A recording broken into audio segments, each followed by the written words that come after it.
الله جل جلاله قد أفرد العليا له رتل معي الله وبركاته.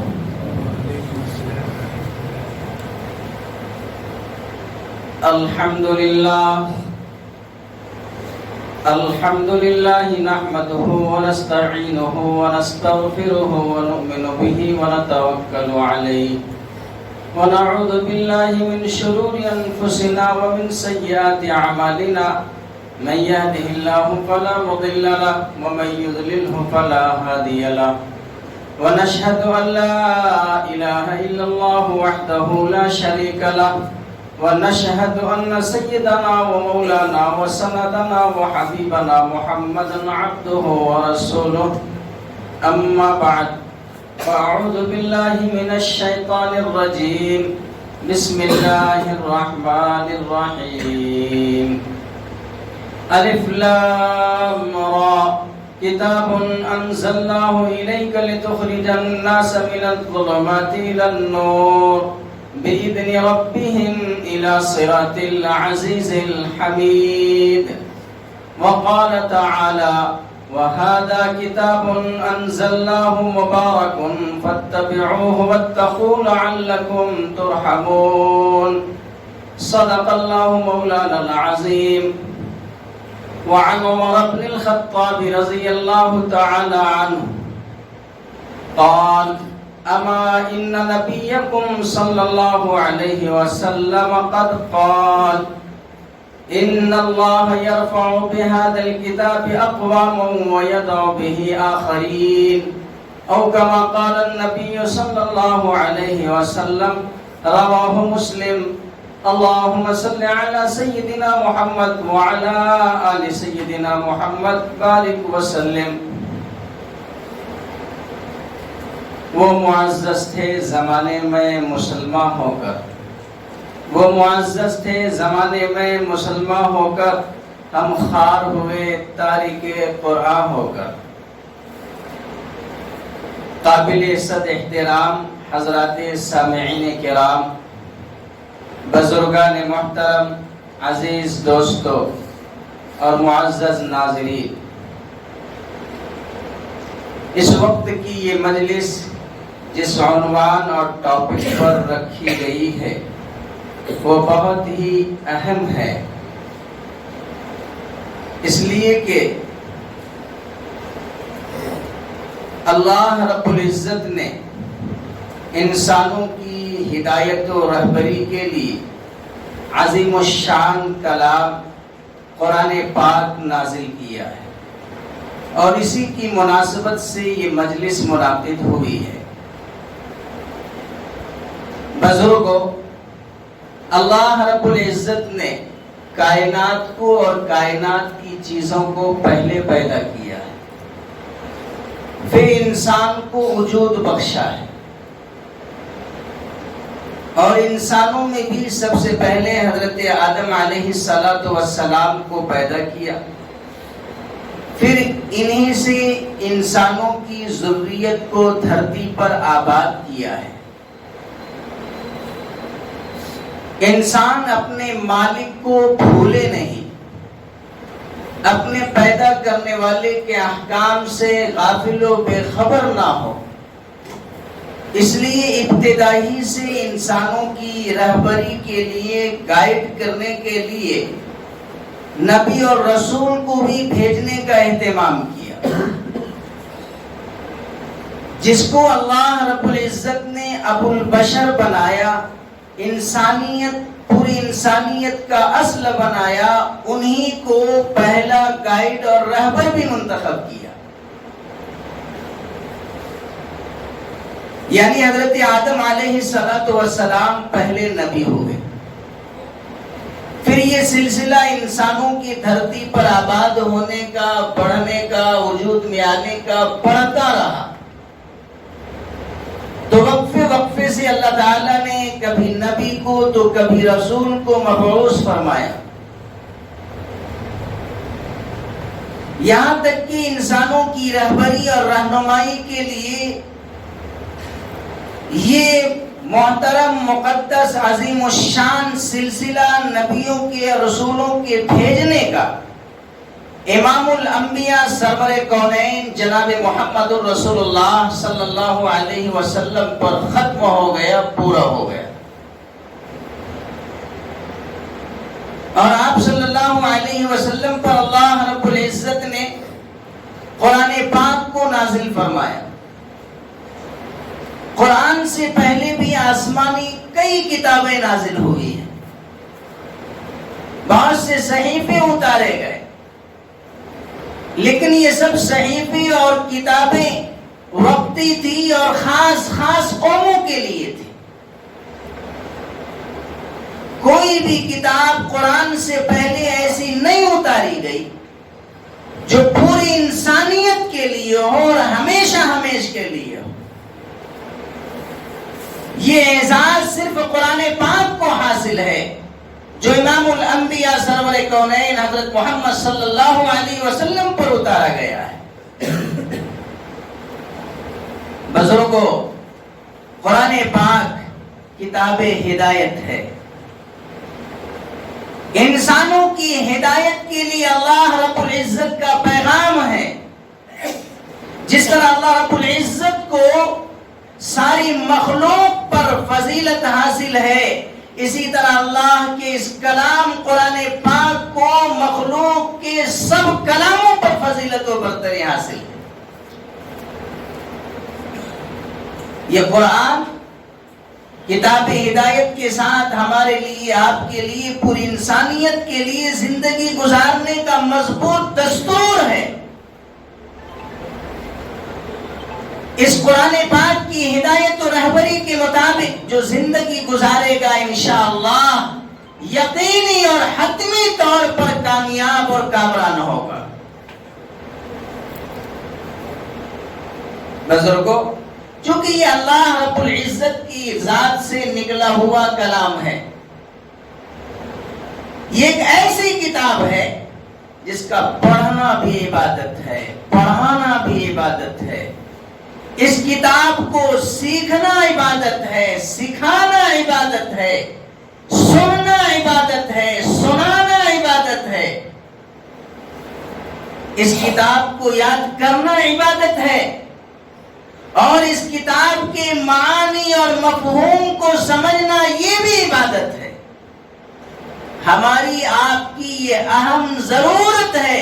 کہ اس کتاب کے پیغام کو، اس کتاب کی تعلیم کو سمجھیں. اس کتاب میں ہم سب کے خالق و مالک نے ہم سے کیا کہا ہے، یہ قرآن ہم سے کیا چاہتا ہے، ہمارے پیدا کرنے والے کا ہم سے کیا حکم ہے، اس کتاب کے ذریعے سے ہمیں کیا کہا گیا، کیا دیا گیا ہے.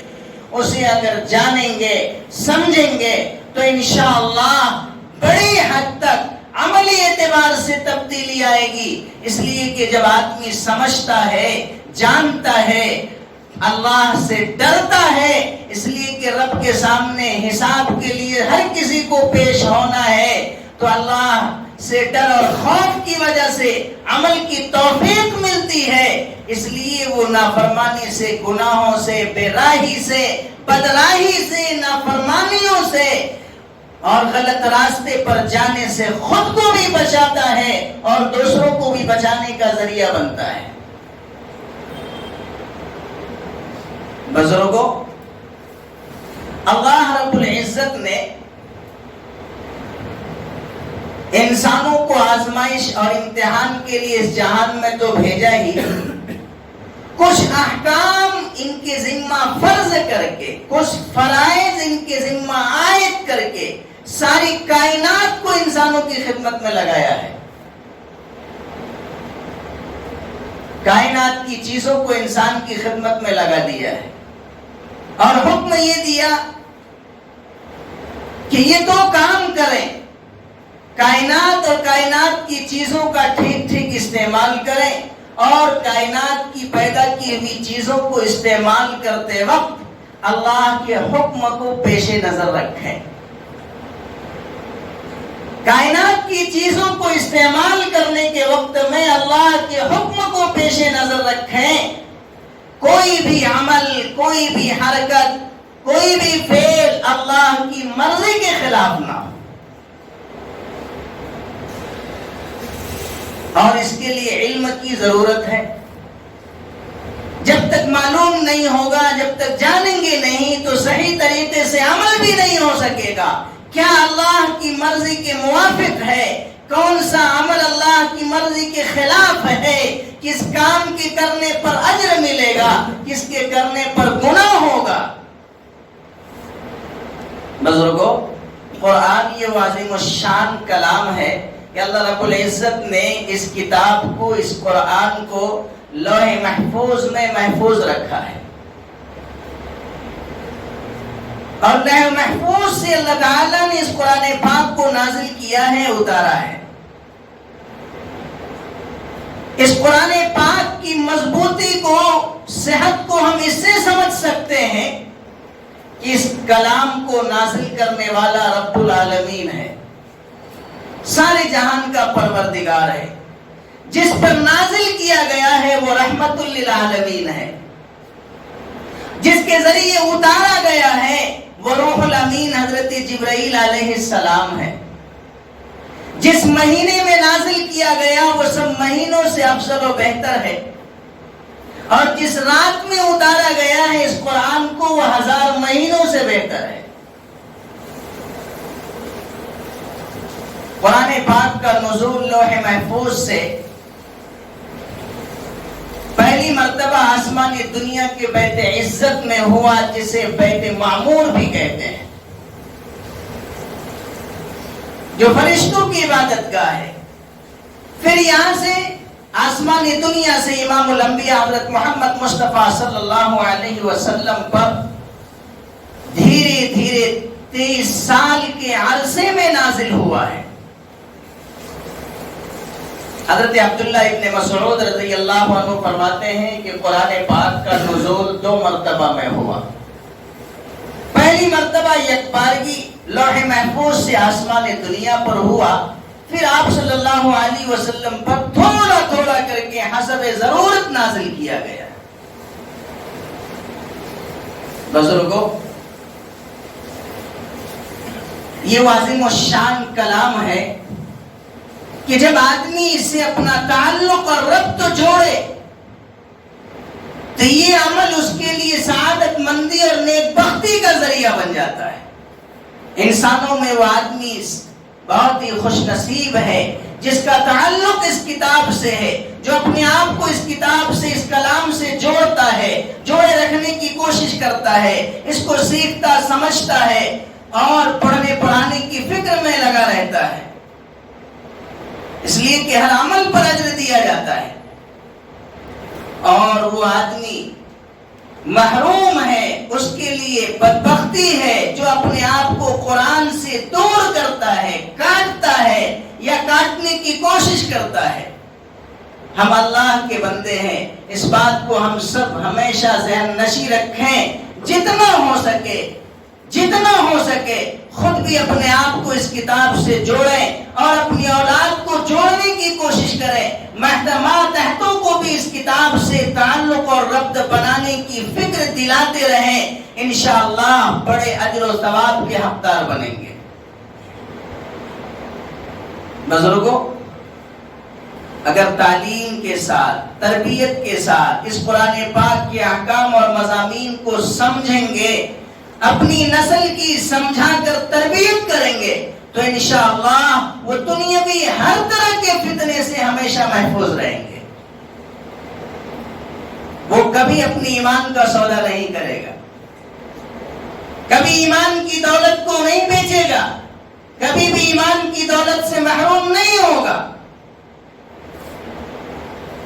اس کتاب کی بڑی عظمت ہے، عظمت سے پڑھیں، محبت سے پڑھیں، اس لیے کہ میرے مالک کا کلام ہے۔ بزرگوں،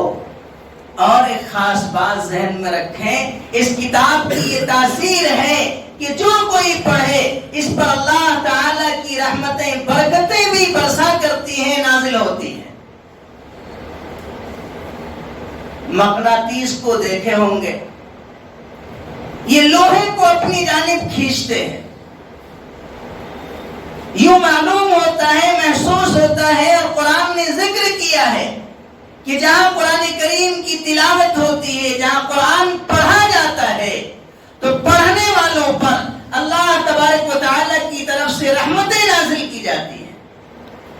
قرآن پاک میں اللہ نے فرمایا ہے وَإِذَا قُرِئَ الْقُرْآنُ فَاسْتَمِعُوا لَهُ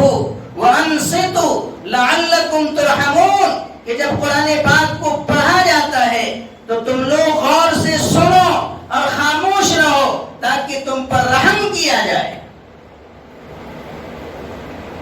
تو جہاں قرآن پڑھا جاتا، سیکھا جاتا، سمجھا جاتا ہے، اس کے معنی اور مفہوم پر غور کیا جاتا ہے، ایسے لوگوں پر، ایسے بندوں پر اللہ تعالی کی رحمتیں نازل ہوتی ہیں، برستی ہیں۔ حسن نیت پر عمل کا درجہ بڑھ جاتا ہے۔ کسی چیز کو ہم صحیح طریقے سے حاصل کریں اور اپنے برتن میں اسے لینے کی کوشش کریں گے اور برتن کا رخ صحیح ہوگا تو انشاءاللہ وہ چیز حاصل ہوگی جسے ہم لینا چاہ رہے ہیں۔ اور اگر برتن کا رخ ہی صحیح نہ ہو، توجہ اور دھیان نہ دیں،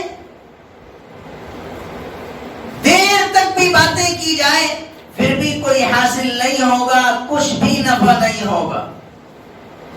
اس لیے ایمانی مجلس، قرآنی مجلس، قرآن کے معانی اور مفہوم کو سمجھانے کی مجلس جب منعقد ہو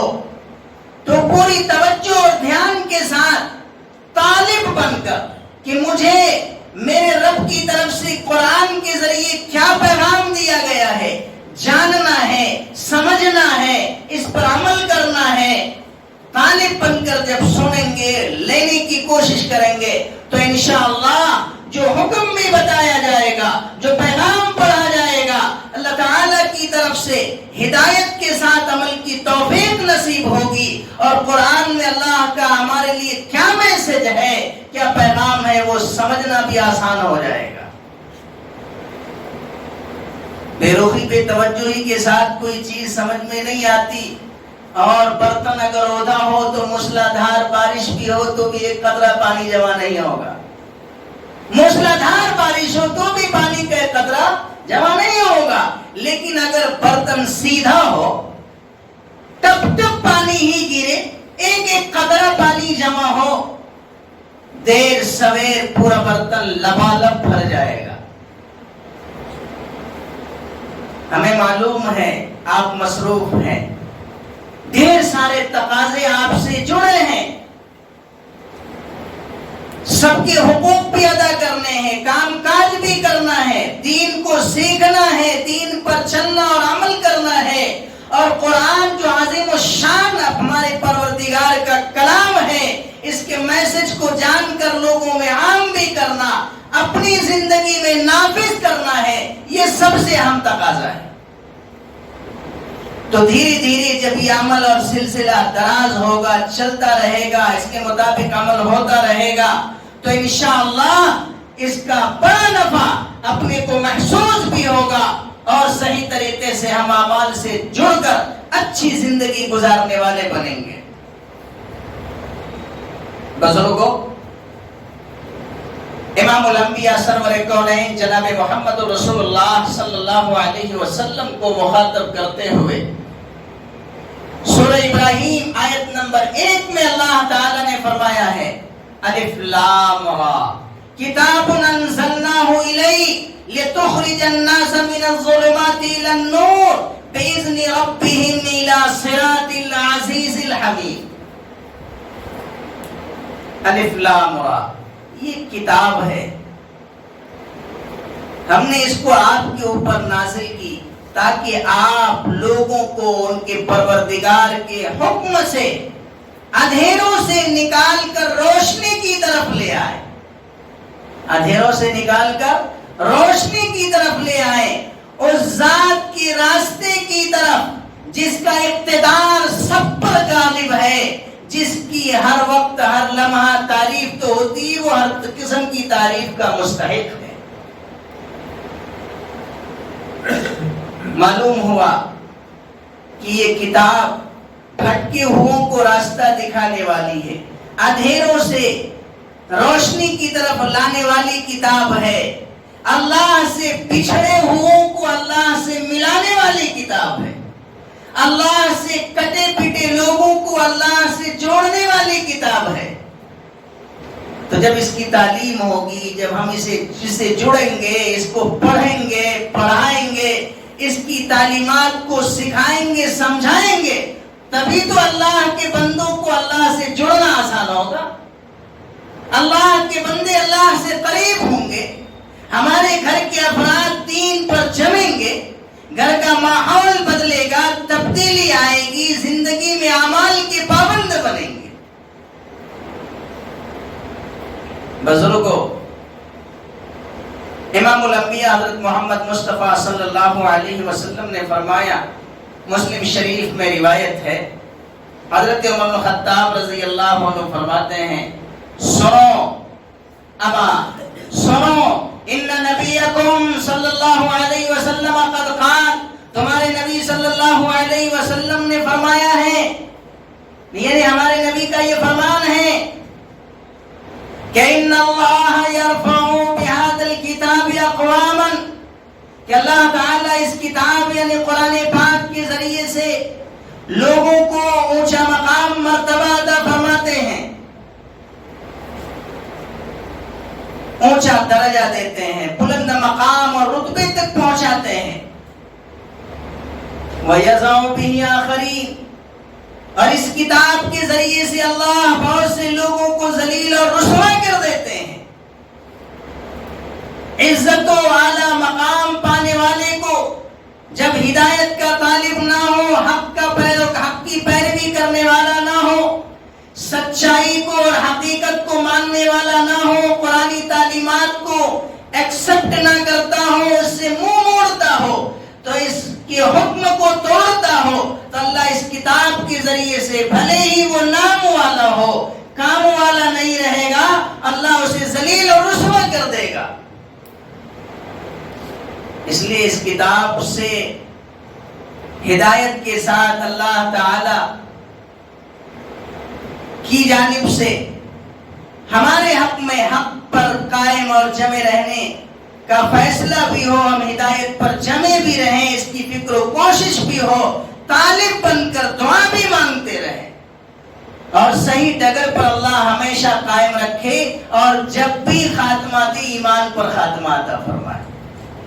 بزرگوں، دین پر قائم رہنا، قرآن کو ماننا، قرآنی تعلیمات کے مطابق عمل کرنا، آپ صلی اللہ علیہ وسلم کے طریقے کو فالو کرنا، نبوی عملوں کو، طریقوں کو اپنی زندگی میں لانا ہماری اپنی کامیابی کے لیے ضروری ہے، ہماری اپنی کامیابی کے لیے ضروری ہے۔ اس کا مقصد یہ ہے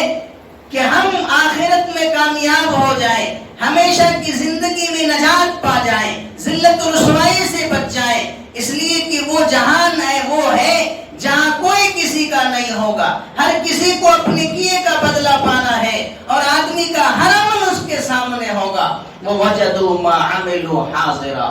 آدمی وہ سب کچھ سامنے پائے گا جو اس نے کیا ہے۔ اس لیے قرآن سے جڑیں، قرآن سے اپنے آپ کو جوڑیں، یہ سعادت مندی اور نیک بختی ہے۔ بزرگوں، آپ لوگ بڑے خوش نصیب اور سعادت مند بھی ہیں کہ آپ کی طرف سے جو کوئی چاہت ہمارے امام صاحب کے پاس، اپنے امام صاحب کے پاس پہنچتی ہے، لوگوں کی طرف کو دیکھ کر، خلوص اور چاہت کو دیکھ کر، اسے پروگرام کی شکل میں دے کر آپ تک وہ چیز پہنچانے کی کوشش کرتے، اور خود مستقل پابندی کے ساتھ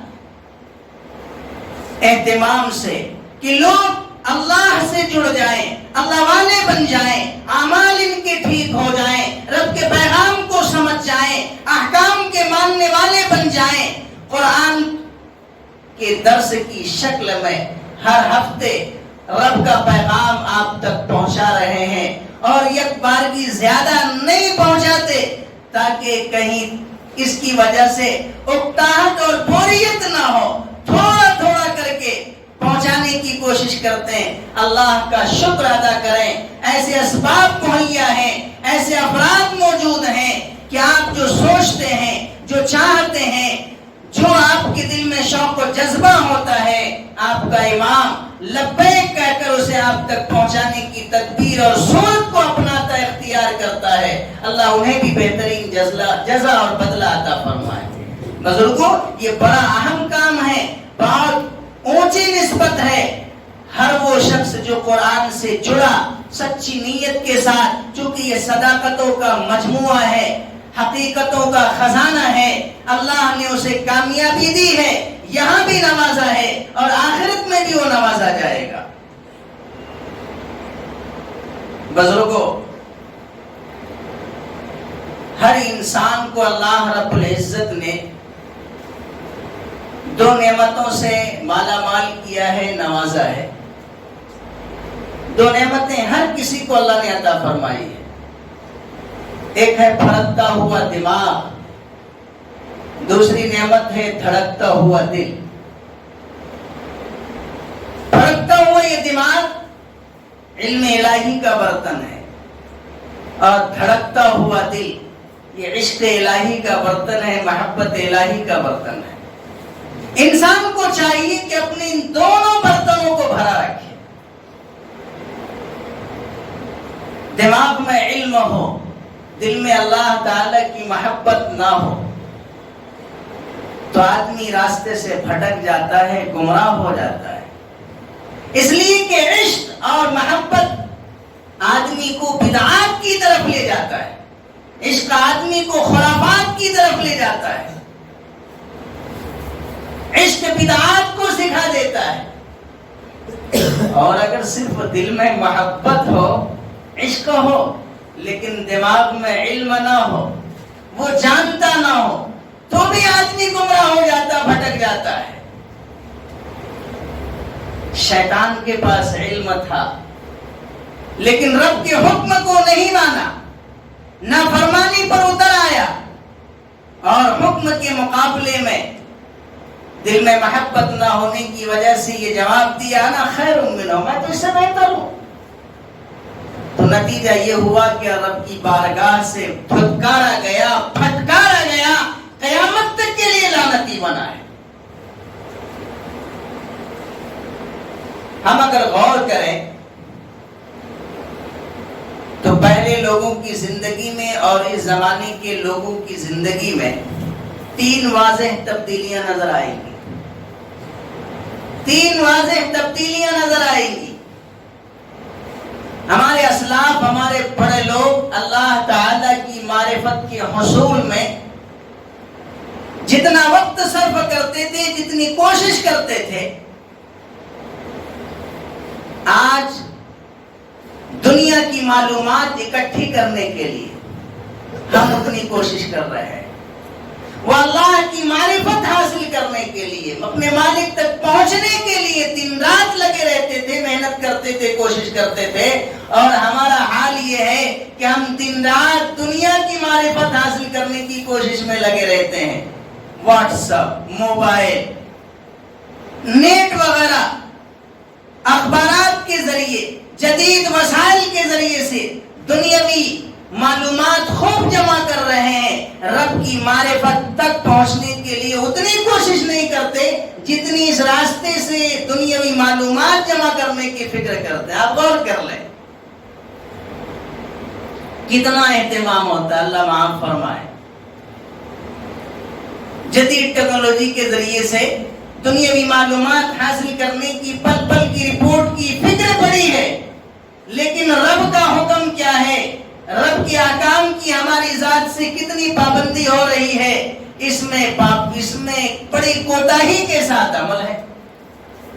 آپ کریں، خوب معلومات جمع کریں، لیکن رب کی اطاعت کے ساتھ، نافرمانی سے بچتے ہوئے، تاکہ آخرت میں کامیابی ملے۔ اگر ایسا عمل ہوگا تو انشاءاللہ کبھی ضائع نہیں ہوں گے، نہ دنیا میں برباد ہوں گے، نہ آخرت میں ناکامی کا سامنا کرنا ہوگا۔ دوسری واضح تبدیلی جو ہمارے اور پہلے کے بزرگوں اور اسلاف کی زندگی میں نظر آتی ہے، وہ یہ ہے کہ ہمارے بڑے، ہمارے اسلاف